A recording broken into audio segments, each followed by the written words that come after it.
Sí, buenas tardes grupo. En este video tutorial les vamos a enseñar a cómo hacer un programa en DebC++, en DebC, perdón, para ordenar variables y números. Bueno, como un inicio tenemos que iniciar nuestro programa de DebCpp. Abrimos una nueva hoja, bueno, aquí ya la tenemos abierta.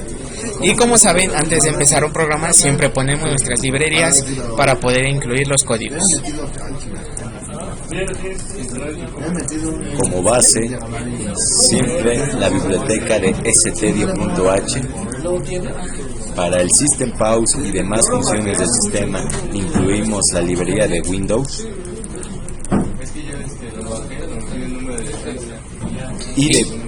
Y debido a que se nos pueden presentar diferentes problemas matemáticos, podemos incluir la librería mat.h. Ahora bien, después de que hemos incluido nuestras librerías, agregamos la función principal int main.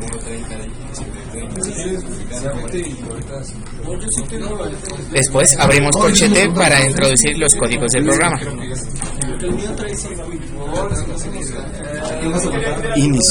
Iniciando nuestras variables. Nuestras variables van a ser de tipo enteras, por eso ponemos int.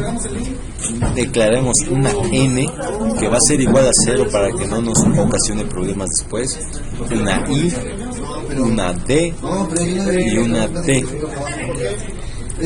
Después de declarar nuestras variables, vamos a agregar las siguientes opciones para poder meter los códigos y nos muestre el título del programa.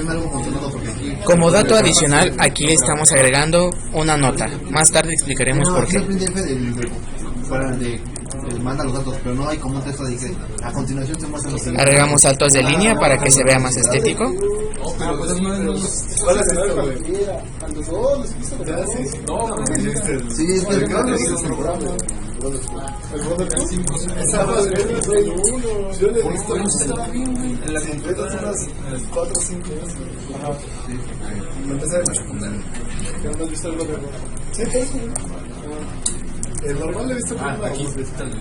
Siempre tengan cuidado de agregar punto y coma al final de cada sentencia, ya que la computadora no puede seguir una orden si no ha terminado o no se ha cerrado la anterior orden.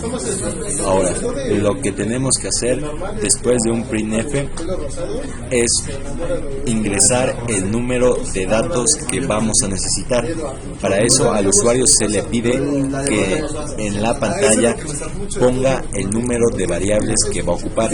Lo hacemos mostrándole un printf que muestre lo que dice a continuación.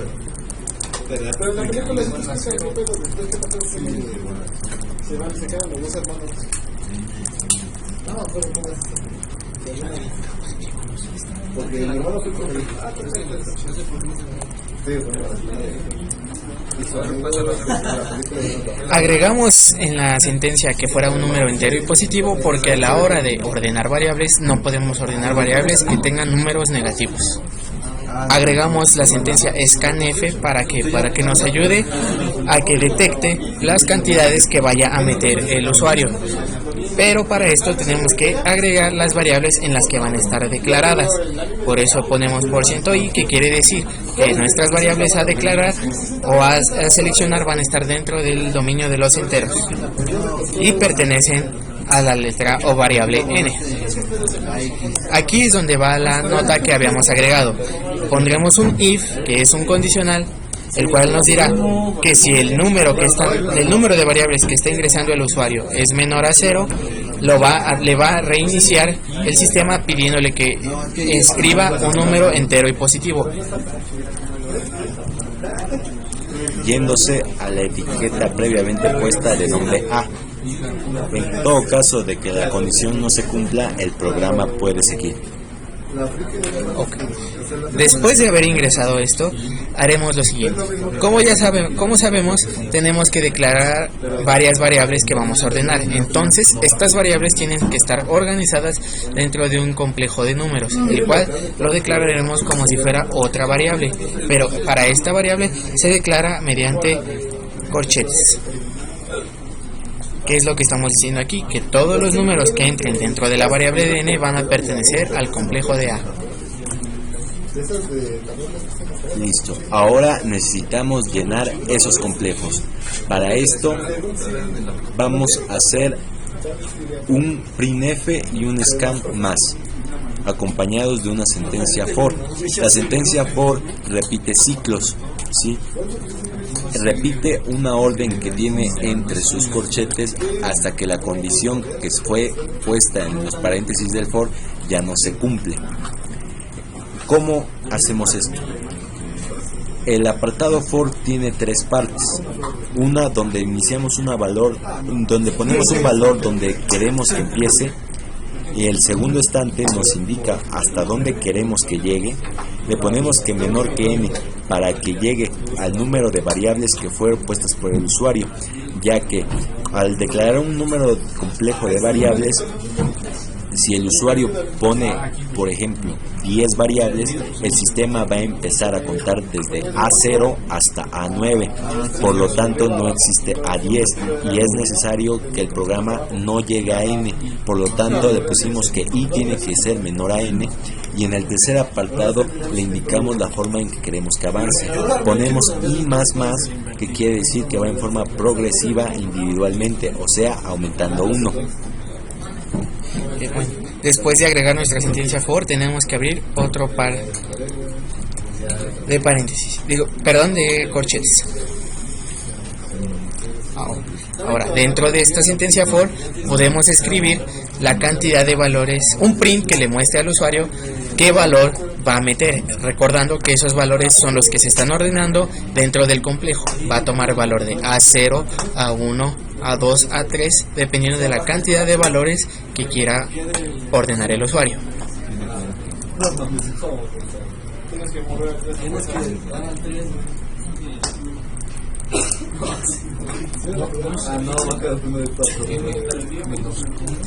Aquí vamos a declarar que el valor que el usuario va a ingresar y que va a detectar el computador tiene que estar dentro del complejo A y tiene que ser un entero. Pueden agregar los saltos de línea que ustedes consideren pertinentes. La cosa es que se vea estético. Y agregamos valor en I. ¿Qué quiere decir esto? Que es la variable con la que estamos declarando en el for al principio, ya que si no es igual, el sistema no va a correr.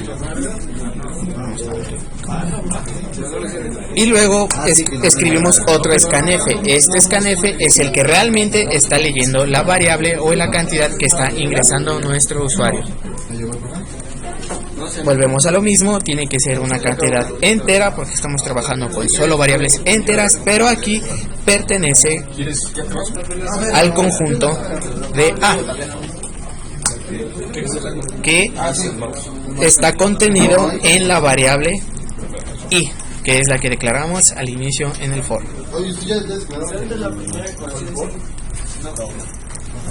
Que interpreten la clave del correo Ok, bueno, antes de continuar, les comentamos que esta sección que estoy remarcando es la que está haciendo la función real en todo el programa, pero para fines prácticos y poderla explicar mejor, decidimos escribirla antes. Ahora, para poder explicar todo ese ciclo es necesario empezar desde el inicio. Vemos tres comandos, un for y un if. Pero ¿qué hacen estos comandos? Estos comandos es lo que podemos encontrar como el dichoso código burbuja. Miren, esto consiste así. Para empezar tenemos una condicional de A que pertenece al complejo de D, tiene que ser mayor que A del complejo de D más 1. ¿Esto qué significa? Miren, nosotros en el segundo for declaramos D, ¿sí? Declaramos un D con un valor inicial de 0, donde D no puede pasar a n-1, porque recuerden lo que les dijimos hace un momento, que cuando nosotros creamos un complejo de números no existe la cantidad de número final. A lo que me quiero referir es que cuando nosotros escribimos 5 no existe A5, sino A0 hasta A4, y el tercer bloque nos indica que va en aumento.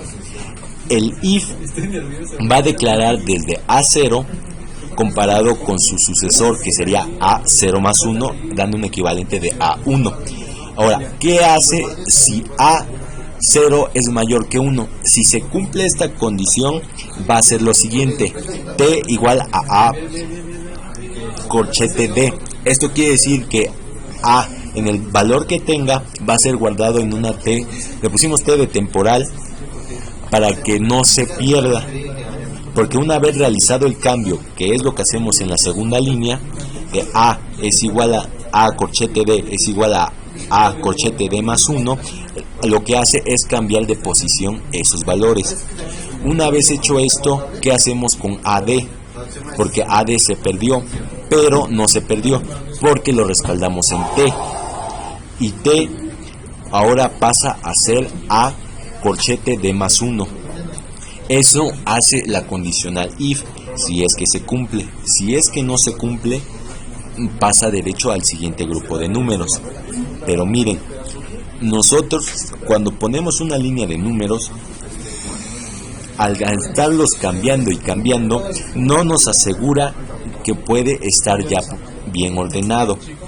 Eso nos pasaba si no ponemos las dos secuencias de for, ¿sí? Para eso agregamos la segunda secuencia de for, para que la línea se repita y se repita y se repita hasta que ya no tenga más que ordenar o cambiar de lugar. Entonces el ciclo de los dos fors y el if se rompe. Ok, después de haber cumplido con el ciclo de los fors, ¿qué tenemos que hacer? Agregamos un printf para que nos muestre el orden de los números. Salto de línea y podemos escribir, por ejemplo,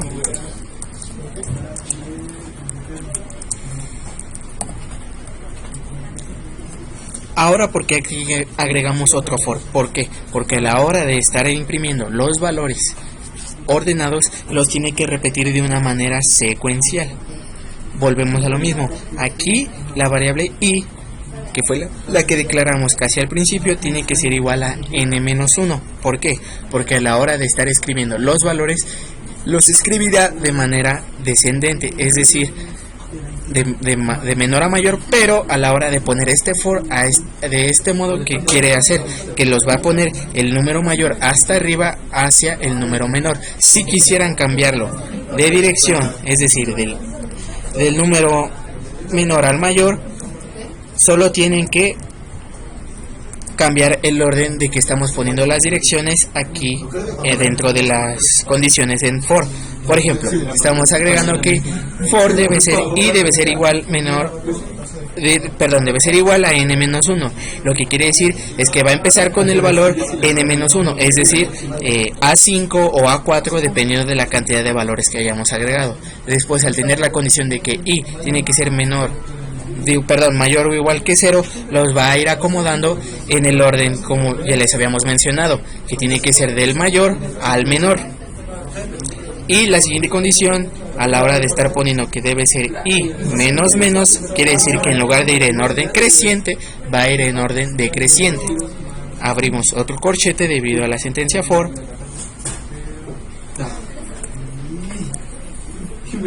Y podemos ver la cantidad de valores que vamos a ordenar. Para esto volvemos a poner otro printf que nos va a detectar los valores que estén dentro de este conjunto que estamos ordenando mediante for.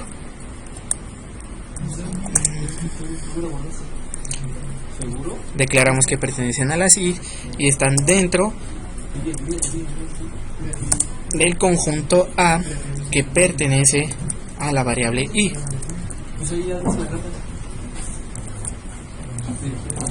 Cerramos nuestro corchete y continuamos con un system pause que nos ayudará a que el programa se detenga y nos permita ver los resultados. Recuerden, siempre deben agregar comillas dentro de los paréntesis de un comando, y finalmente aquí hacemos lo siguiente: volvemos a poner la nota que pusimos al principio, el goto A. ¿Por qué? Porque esto quiere decir que el programa no se va a cerrar después de que haga el ordenamiento, sino que nos va a pedir o nos va a dar la capacidad de poder seguir ordenando cantidades y números. Ahora solo le tenemos, después de revisado toda la sintaxis en el código, ver que no tengamos ningún error. Solo nos queda darle que lo compile y que lo corra. Aquí parece que tenemos un error.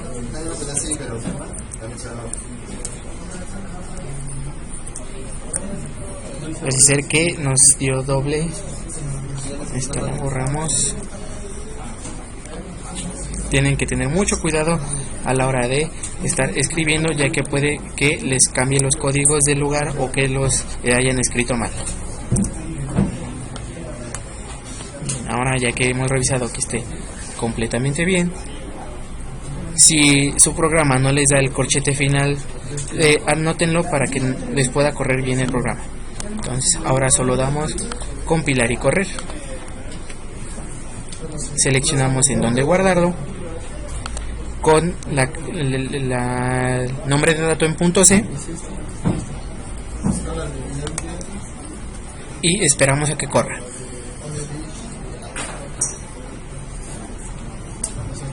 Como podrán ver, ya nos abrió la ventana del programa. La podemos expandir para que la puedan ver mejor.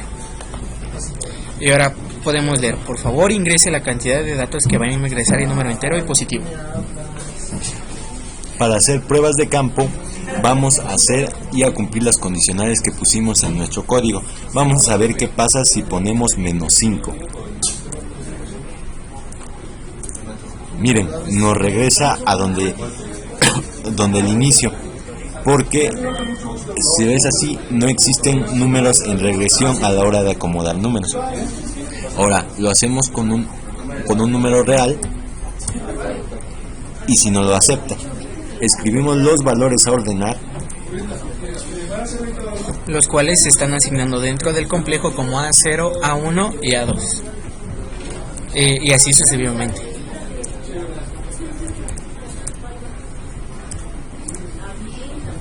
Nos ha ordenado ya el programa y su secuencia, y su producto final es placentero.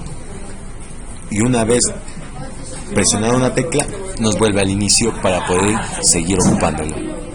Como podrán ver, aquí el orden nos los dio como les comentamos. A la hora de alterar el último for, nos da los números en orden de menor a mayor, pero a la hora de imprimirlos nos los da del número más grande al número más chico. Bueno, eso es todo por nuestra parte. Muchas gracias por su atención. Sí, nosotros fuimos alumnos del 1AV1, Isaías Barragán. Alan Saavedra, muchas gracias por su atención. Gracias.